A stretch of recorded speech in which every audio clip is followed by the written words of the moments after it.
Thank you, Chairman Comer, and thank you, Ranking Member Garcia, and thank you to all the members of the committee. My name is Keith Ellison, and I have the honor of serving as Minnesota's Attorney General. You have invited me here today to speak about the topic I feel very strongly about, fraud enforcement. I look forward to discussing the contributions of my office and the contributions we've made to fighting fraud in our state. Fraud in government programs is reprehensible. It takes food from the tables of the hungry. It takes shelter from those without it.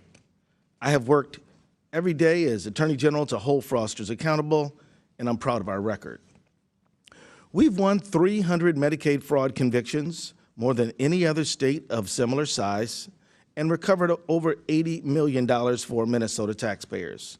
We've returned tens of millions of dollars to victims of consumer fraud in Minnesota.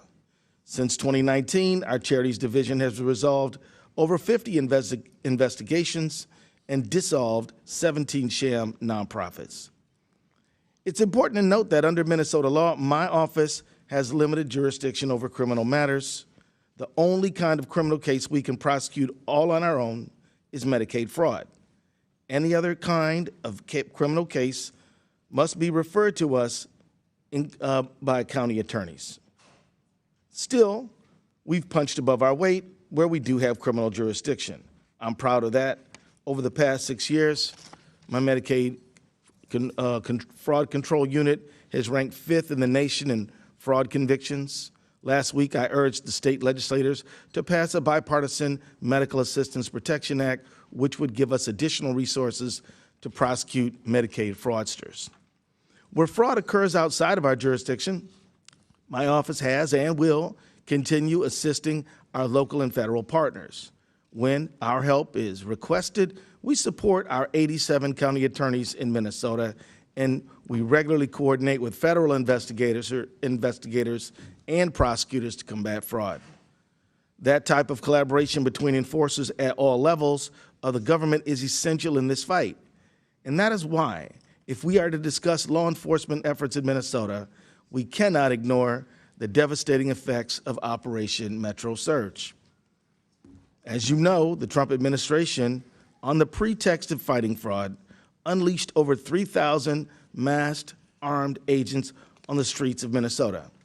And as a result, 2 U.S. citizens were killed by federal agents, Renee Good and Alex Preddy.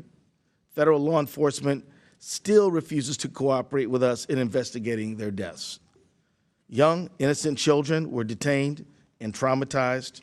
Schools and businesses were forced to close, costing countless families their jobs, their livelihoods, their education, and costing our state hundreds of millions of dollars in economic damage.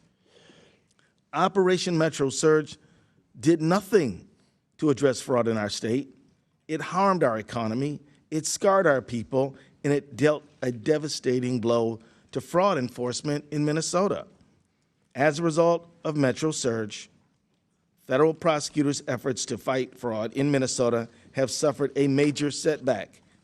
In the U.S. Attorney's Office, 6 high-ranking attorneys resigned because of the Department of Justice pressured them to investigate Renee Good's grieving widow. 8 more prosecutors then followed.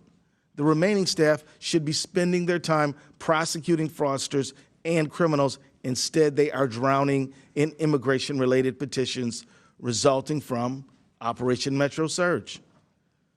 Mr. Chair, members of the committee, we cannot combat fraud without consistent messaging and support from our political leaders. All sides, Republicans and Democrats, the federal government and the states, must work together if we are going to win the fight against those who would steal from the public. We need our leaders to unite in that effort, not to use it as a political tool to score political points. I stand ready and willing to work with the members of this committee to advance the cause of holding fraudsters accountable. Now more than ever, we need coordinated, cooperative engagement across law enforcement if we are to achieve our goals. I look forward to your questions. Thank you, General.